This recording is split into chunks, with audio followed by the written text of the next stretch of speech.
ಎಲ್ಲರಿಗೂ ನಮಸ್ತೆ. ಇವತ್ತು ಒಂದು ನೋಟಿಫಿಕೇಷನ್ ಬಂದಿದೆ, ಕರ್ನಾಟಕ ಸಿವಿಲ್ ಜಡ್ಜ್ ನೋಟಿಫಿಕೇಷನ್. ಈ ನೋಟಿಫಿಕೇಷನ್ನ ನಾವು ಪ್ರಾಮುಖ್ಯತೆಯನ್ನು ನೋಡೋಣ.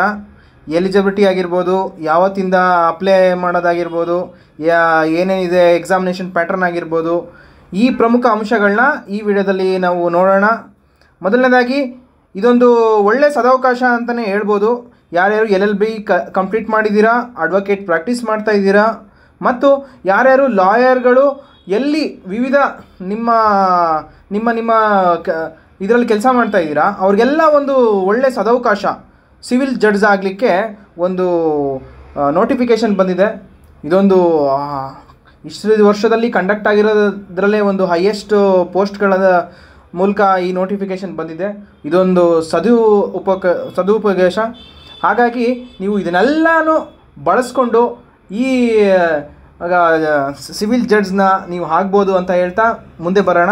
ಈ ನೋಟಿಫಿಕೇಷನ್ ಯಾವತ್ತಾಗಿದೆ ಅಂದರೆ ಫೆಬ್ರವರಿ 10ನೇ ತಾರೀಕು ಈ ನೋಟಿಫಿಕೇಷನ್ ಬಂದಿದೆ. ಫೆಬ್ರವರಿ 10ನೇ ತಾರೀಕು. ಇದು ಟೋಟಲ್ ಎಷ್ಟು ಪೋಸ್ಟ್ ಇದೆ ಅಂತ ನಾವು ನೋಡೋದಾದರೆ ಟೋಟಲ್ 158 ಪೋಸ್ಟ್ಗಳಿದೆ. ಅದರಲ್ಲಿ 24 ಬ್ಯಾಕ್ಲಾಗ್ಸ್, ಅಂದರೆ 24 ಬ್ಯಾಕ್ಲಾಗ್ಸ್ ಇದೆ. ಹಾಗಾಗಿ ಈ ನೋಟಿಫಿಕೇಷನ್ ಯಾವತ್ತಿಂದ ನಾವು ಅಪ್ಲೈ ಮಾಡಲಿಕ್ಕೆ ಸಾಧ್ಯವಾಗುತ್ತೆ ಅಂದರೆ ಇದು ಫೆಬ್ರವರಿ 10ರಿಂದ ಲಾಸ್ಟ್ ಡೇಟು ಫೆಬ್ರವರಿ 10ರಿಂದ ಮಾರ್ಚ್ 12ರ ಒಳಗಾಗಿ 2025, ಬಿಫೋರ್ ಮಾರ್ಚ್ 12th ಒಳಗೆ ನಾವು ಅಪ್ಲಿಕೇಶನ್ನ ಹಾಕಬೇಕಾಗಿರುತ್ತೆ. ಟೋಟಲ್ಲು 158 ಪೋಸ್ಟ್ ಇರುತ್ತೆ. ಹಾಗಾಗಿ ನೆಕ್ಸ್ಟು ಮುಂದೆ ಬರೋಣ. ಇದರಲ್ಲಿ ಯಾರ್ಯಾರಿಗೆ ಯಾವುದೇ ರೀತಿ ನೆಕ್ಸ್ಟು ಕ್ವಾಲಿಫಿಕೇಷನ್ ನೋಡೋಣ. ಕ್ವಾಲಿಫಿಕೇಷನ್ ಮತ್ತು ಏಜ್ ಲಿಮಿಟ್. ಇದಕ್ಕೆ ಡೈರೆಕ್ಟ್ ರಿಕ್ರೂಟ್ಮೆಂಟ್ ಆಗಿರುತ್ತೆ. ಇದಕ್ಕೆ ಏನಾಗಿರುತ್ತೆ ಅಂದರೆ ಮಿನಿಮಮ್ LLB ಕಂಪ್ಲೀಟ್ ಆಗಿರಬೇಕು. ಭಾರತದಲ್ಲಿ ಯಾವುದೇ ಯೂನಿವರ್ಸಿಟಿಲಿ LLB ಕಂಪ್ಲೀಟ್ ಆಗಿರೋರು ಈ ಪೋಸ್ಟಿಗೆ ಅಪ್ಲೈ ಮಾಡ್ಬೋದು. ನೆಕ್ಸ್ಟು ಏಜ್ ಲಿಮಿಟ್ಗೆ ಬರೋದಾದರೆ ಜನರಲ್ ಕ್ಯಾಟಗರಿ GMಗೆ 35 ಇಯರ್ಸ್ ಆಗಿರಬೇಕು, ಬಿಲೋ 35 ಇಯರ್ಸ್. ಮತ್ತು SC ST ಮತ್ತು ಅದರ್ ಕ್ಯಾಟಗರೀಸ್ OBC ಮತ್ತು ಕ್ಯಾಟಗರಿ 1 ಇವ್ರಿಗೆಲ್ಲ 40 ಇಯರ್ಸ್. ನೆಕ್ಸ್ಟ್ 3A 3B ಮತ್ತು 2A 2B ಈ ಕ್ಯಾಟಗರಿಗಳಿಗೆಲ್ಲ 38 ಇಯರ್ಸ್ ಮೀರುವಂತಿಲ್ಲ. ನೋಡ್ಕೊಳ್ಳಿ, ಇದು ಭಾಳ ಇಂಪಾರ್ಟೆಂಟು. ಜನರಲ್ ಮೆರಿಟ್ ಅವ್ರಿಗೆ 35 ಇಯರ್ಸು, SC ST OBC ಮತ್ತು ಅದರ್ ಬ್ಯಾಕ್ವರ್ಡ್ ಕ್ಲಾಸಸ್ಗೆ 40 ಇಯರ್ಸು, 3A 3B 2A ಮತ್ತು 2B ಈ ಕ್ಯಾಟಗರಿಗಳಿಗೆ 38. ಇದನ್ನು ನೀವು ಈ 2ನೇ B ಅಲ್ಲಿ ನೀವು ಪ್ರಮುಖವಾಗಿ ಅವರು ಮೆನ್ಷನ್ ಮಾಡಿದ್ದಾರೆ, ನೀವು ಓದ್ಕೊಬೋದು. ಓಕೆನಾ. ನೆಕ್ಸ್ಟ್ ಮುಂದೆ ಬರೋದಾದರೆ ಇನ್ ಸರ್ವಿಸ್ ಕ್ಯಾಂಡಿಡೇಟ್ಸ್ ಅಂತ ಇದೆ. ಯಾರ್ಯಾರು ಈ ಇನ್ ಸರ್ವಿಸ್ ಕ್ಯಾಂಡಿಡೇಟ್ಗೆ ಒಳಪಡ್ತಾರೆ ಅಂದರೆ ಅವರು ಲಾ ಡಿಗ್ರಿ ಹೋಲ್ಡಾಗಿ ತಗೊಂಡಿರಬೇಕು ಮತ್ತು ಅವರು ಹೈಕೋರ್ಟ್ ಮತ್ತು ಡಿಸ್ಟಿಕ್ ಕೋರ್ಟ್ಗಳಲ್ಲಿ ಕೆಲಸ ಮಾಡ್ತಿರೋಂಥ ಲಾ ಪ್ರೊಫೆಷನಲ್ಸ್ ಆಗಿರ್ಬೋದು, ಪಬ್ಲಿಕ್ ಪ್ರಾಸಿಕ್ಯೂಟರ್ ಆಗಿರ್ಬೋದು, ಅಸಿಸ್ಟೆಂಟ್ ಪಬ್ಲಿಕ್ ಪ್ರಾಸಿಕ್ಯೂಟರ್ ಆಗಿರ್ಬೋದು, ಇವರೆಲ್ಲ ಇನ್ ಸರ್ವಿಸ್ ಕ್ಯಾಂಡಿಡೇಟ್ಸ್ ಅಂತ ಬರ್ತಾರೆ. ಇವ್ರಿಗೆ ರಿಲ್ಯಾಕ್ಸೇಷನ್ ಬಂದು 43 ಇಯರ್ಸ್ ಯಾರಿಗೆ 43 ಇಯರ್ಸ್ SC ST ಕ್ಯಾಂಡಿಡೇಟ್ಸ್ಗಳಿಗೆ 43 ಇಯರ್ಸ್ ಆಗಿರುತ್ತೆ. 40 ಇಯರ್ಸು ಅದರ್ ಕ್ಯಾಟಗರೀಸ್ಗೆ, ಅದರ್ಸ್ಗೆ. ಹಾಗಾಗಿ ಈ ಆಪ್ಷನಲ್ಲಿ ಇದು ಇದೆ, ಕರೆಕ್ಟಾಗಿ ನೀವು ಓದ್ಕೊಬೋದು. ನೆಕ್ಸ್ಟು ಮುಂದೆ ಬರೋದಾದರೆ candidates with bench mark disability, ಇದನ್ನು ಈ ನೋಟಿಫಿಕೇಷನಲ್ಲಿ ಕೊಟ್ಟಿದ್ದಾರೆ. ಈ ಡಿಸೇಬಿಲಿಟಿ ಇರೋರಿಗೆ ಪ್ರಮುಖವಾಗಿ ಅವರು ರಿಸರ್ವೇಷನ್ನ ಕೊಟ್ಟು ಆ ಡಿಸೇಬಿಲಿಟಿ ಇರೋರಿಗೆ ಈ ಜಾಬ್ನ ಜಡ್ಜ್ ಆಗಲಿಕ್ಕೂ ಅವಕಾಶ ಕೊಟ್ಟಿದ್ದಾರೆ. ಈ ಡಿಸೇಬಿಲಿಟಿ ಪರ್ಸೆಂಟೇಜ್ನ 4% ಇನ್ಕ್ರೀಸ್ ಮಾಡಿದ್ದಾರೆ. 4% ಡಿಸೇಬಿಲಿಟಿ. ಓಕೆ, ನೆಕ್ಸ್ಟು ಮುಂದೆ ಬರೋದಾದರೆ ಸ್ಯಾಲ್ರಿ ಆಫ್ ಪೇ ಅಂತ ಇದೆ. ಸ್ಯಾಲ್ರಿ ಎಷ್ಟಿರ್ಬೋದು ಅಂದರೆ ಈ ಆಪ್ಷನ್ 2 ನಾವು ನೋಡ್ಬೋದು. ಸ್ಯಾಲ್ರಿ ಬಂದು 77,840 ಇಂದ 1,36,520 ಗಂಟನೂ ವೇರಿ ಆಗುತ್ತೆ. ನೆಕ್ಸ್ಟು ಮುಂದೆ ಬರೋದಾದರೆ ಇದರಲ್ಲಿ ಯಾವುದ್ಯಾವುದು ಕ್ಯಾಟಗರಿಗಳಿಗೆ ಎಷ್ಟೆಷ್ಟು ಪೋಸ್ಟು ಡಿವೈಡ್ ಆಗಿದೆ ಅಂತ ಆಪ್ಷನ್ 3 ಮೆನ್ಷನ್ ಮಾಡಿದ್ದಾರೆ. 158 ಪೋಸ್ಟಸ್ಸು ಇನ್ಕ್ಲೂಡಿಂಗ್ 24 ಬ್ಯಾಕ್ಲಾಗ್ಸ್ ಪೋಸ್ಟಸ್ಸು ಇಲ್ಲಿ ನಾವು ಪ್ರಮುಖವಾಗಿ ನೋಡ್ಬೋದು. ನಾನು ಮುಂದೆ ಒಂದು ವಿಡಿಯೋದಲ್ಲಿ ಪ್ರಮುಖ ಯಾವುದ್ಯಾವ್ದು ಕ್ಯಾಟಗರಿಗೆ ಎಷ್ಟೆಷ್ಟು ಡಿವೈಡ್ ಆಗಿದೆ ಅನ್ನೋದನ್ನ ನಾನು ಸಪ್ರೇಟ್ ವಿಡಿಯೋದಲ್ಲಿ ನಿಮಗೆ ಎಕ್ಸ್ಪ್ಲೇನ್ ಮಾಡ್ತೀನಿ. ಇಲ್ಲಿ ನೋಡ್ಬೋದು ಪ್ರಮುಖವಾಗಿ ಈಗ ಹೊಸದಾಗಿ 134 ಪ್ಲಸ್ 24 ಸೇರಿಸಿದ್ರೆ 158 ಪೋಸ್ಟಸ್ ಆಗುತ್ತೆ. 158 ಪೋಸ್ಟಸ್ ಈಗ ಪ್ರೆಸೆಂಟ್ಲಿ ಇದೆ. ನೆಕ್ಸ್ಟು ಇಲ್ಲಿ ವಿವಿಧ ಕ್ಯಾಟಗರಿದು ಯಾವುದಕ್ಕೆ ಅಲೋಕೇಶನ್ ಮಾಡಿದ್ದಾರೆ ಅನ್ನೋದ್ರ ಬಗ್ಗೆ ಇಲ್ಲಿ ಮೆನ್ಷನ್ ಮಾಡಿದ್ದಾರೆ.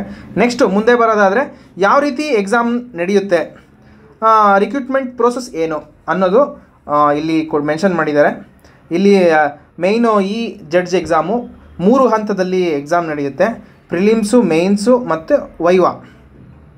ನಾನು ಮುಂದೆ ಈ ಸಪ್ರೇಟ್ ಪ್ರಿಲಿಮ್ಸ್ಗೆ ಏನೇನು ಪ್ಯಾಟ್ರನ್ ಇದೆ, ಆಮೇಲೆ ಯಾವುದೇ ಸಬ್ಜೆಕ್ಟ್ಗಳು ಓದಬೇಕು, ಮತ್ತು ಮೇನ್ಸ್ಗೆ ಯಾವುದೇ ಓದಬೇಕು, ಮತ್ತು ವೈವಾಗೆ ಏನೇನು ಮಾನದಂಡಗಳಿದೆ ಅನ್ನೋದ್ರ ಬಗ್ಗೆ ನಾನು ಸಪ್ರೇಟ್ ವಿಡಿಯೋ ಮಾಡ್ತೀನಿ. ಈಗ ಪ್ರಮುಖವಾಗಿ ಪ್ರಿಲಿಮ್ಸು, ಮೇನ್ಸು ಮತ್ತು ವೈವಾ 3 ಹಂತದಲ್ಲಿ 3 ಸ್ಟೇಜಲ್ಲಿ ಎಕ್ಸಾಮ್ ಪ್ರಕ್ರಿಯೆ ನಡೆಯುತ್ತೆ. ಆಮೇಲೆ ಕಂಪ್ಯೂಟರ್ ಟೆಸ್ಟು ಇದೆ. ಓಕೆ, ನೆಕ್ಸ್ಟು ಮುಂದೆ ಬರೋದಾದರೆ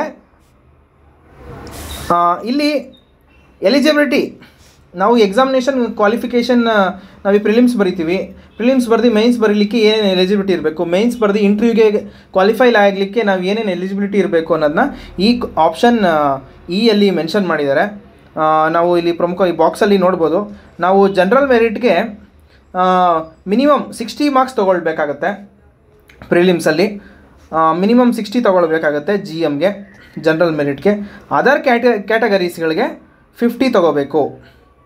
50 ಅದರ್ಸ್, ಯಾರ್ಯಾರು ರಿಸರ್ವೇಷನ್ ಇರೋಂಥವ್ರು ಅದರು 50 ಮಾರ್ಕ್ಸ್ ತೊಗೋಬೇಕು. ಇದು ಮೊದಲನೇ ಆಪ್ಷನಲ್ಲಿ ಎಕ್ಸ್ಪ್ಲೇನ್ ಮಾಡಿದ್ದಾರೆ.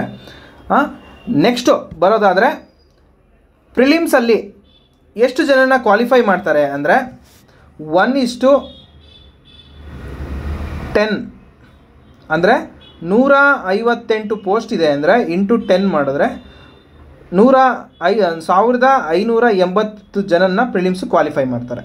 ಅದರಲ್ಲಿ ಅವರು ಮಿನಿಮಮ್ ಮಾರ್ಕ್ಸು ಈ ಪ್ರಿಲಿಮ್ಸ್ ಈ ಮಾರ್ಕ್ಸು ಇದಕ್ಕಿಂತ ಜಾಸ್ತಿ ಇರಬೇಕು. ಹಾಗಾಗಿ 1:10 ಮೂಲಕ ತಗೊತಾರೆ. ನೆಕ್ಸ್ಟು ಈ 1580 ಜನ ಮೇನ್ಸ್ ಎಕ್ಸಾಮ್ ಬರೀತಾರೆ. ಈ ಮೇನ್ಸ್ ಎಕ್ಸಾಮ್ನಲ್ಲಿ ಮಿನಿಮಮ್ಮು GM ಅವರು 50 ಮಾರ್ಕ್ಸ್ ತೊಗೊಳ್ಳೇಬೇಕು. 100ಗೆ ಒಂದೊಂದು ಪೇಪರು 100 ಮಾರ್ಕ್ಸ್ಗಿರುತ್ತೆ. ಆ 100 ಮಾರ್ಕ್ಸು ಮಿನಿಮಮ್ಮು 50 ಮಾರ್ಕ್ಸ್ ತೊಗೊಳ್ಳೇಬೇಕು.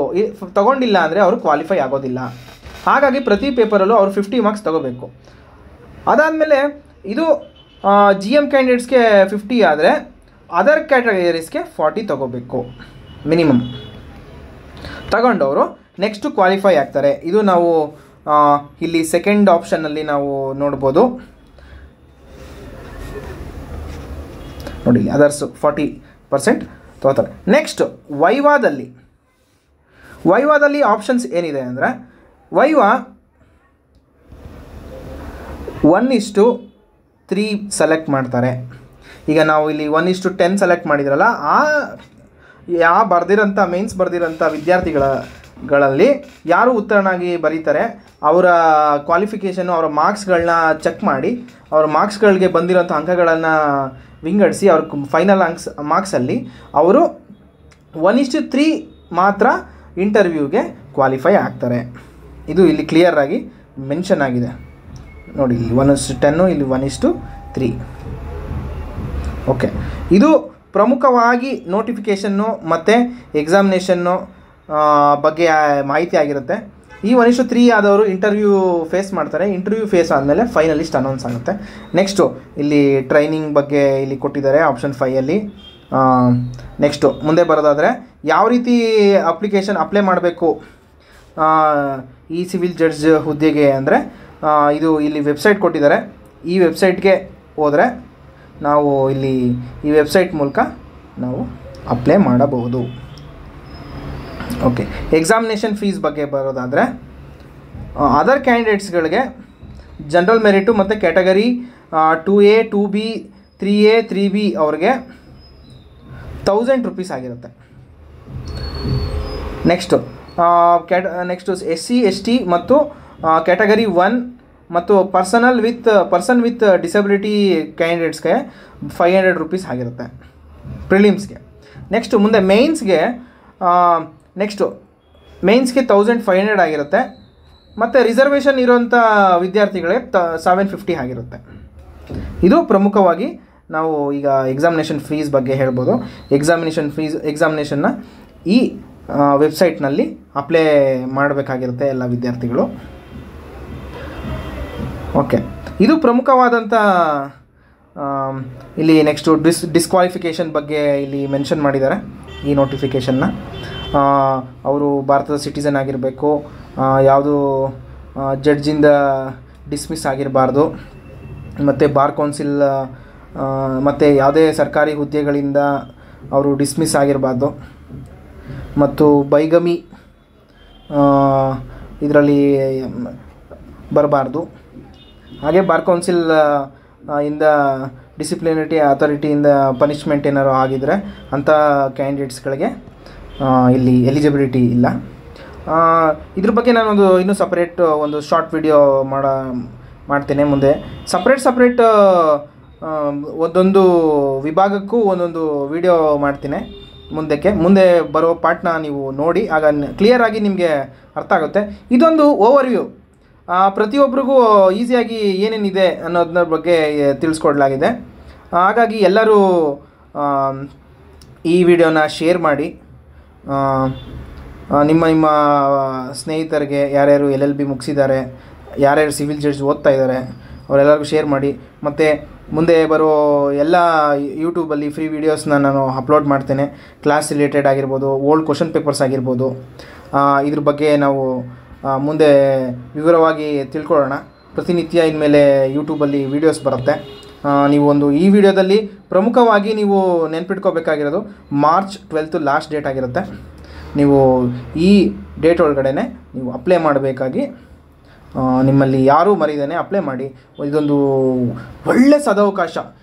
ಇಷ್ಟು ದೊಡ್ಡ ನೋಟಿಫಿಕೇಷನ್ 158 ಈ ರೀಸೆಂಟ್ ಇಯರ್ಗಳಲ್ಲಿ ಯಾವಾಗಲೂ ಆಗದಂಥ, ಏಕೆಂದರೆ ಇದು ಬೇರೆ ಹುದ್ದೆಗಳಿಗಿಂತ ಈ ಹುದ್ದೆ ಭಾಳ ಶ್ರೇಷ್ಠ ಹುದ್ದೆ. ಆಮೇಲೆ ಇದರಲ್ಲಿ ಕಾಮನ್ನಾಗಿ ಬೇರೆ ಎಕ್ಸಾಮ್ಸ್ ಆಗಿರ್ಬೋದು, UPSC ಬರೀತೀರಾ, KPSC ಬರೀತೀರಾ, ಅದ್ರಿಗಿಂತನೂ ಇದರಲ್ಲಿ ನಿಮಗೆ ಕಾಂಪಿಟೇಷನ್ ಕಮ್ಮಿ ಇರುತ್ತೆ. ಅದರಲ್ಲಿ ಲಕ್ಷಗಟ್ಟಲೆ ಜನ ಬರೀತಾರೆ, ಅದ್ರಲ್ಲಿ ಜನರಲ್ ಡಿಗ್ರಿ ಆಗಿರುತ್ತೆ, ಯಾರು ಬೇಕಾದ್ರೂ ಅಪ್ಲೈ ಮಾಡಬೇಕು. ಆದರೆ ಇಲ್ಲಿ ಬರೀ ನಮ್ಮ LLB ವಿದ್ಯಾರ್ಥಿಗಳಿಗೆ, ಜುಡಿಷಿಯರಿ ಯಾರ್ಯಾರು ಅಸೋಸಿಯೇಟ್ಸ್ಗಳಿಗೆ ಮಾತ್ರ ಆಗಿರುತ್ತೆ. ಹಾಗಾಗಿ ಈ ಸದವಕಾಶವನ್ನು ಯಾರೂ ಮಿಸ್ ಮಾಡ್ಕೋಬೇಡಿ, ಎಲ್ಲರೂ ಅಪ್ಲೈ ಮಾಡಿ ಅಂತ ಹೇಳ್ತಾ ಮುಂದಿನ ವಿಡಿಯೋದಲ್ಲಿ ಸಿಗೋಣ. ಎಲ್ಲರೂ ಶೇರ್ ಮಾಡಿ. ಧನ್ಯವಾದ.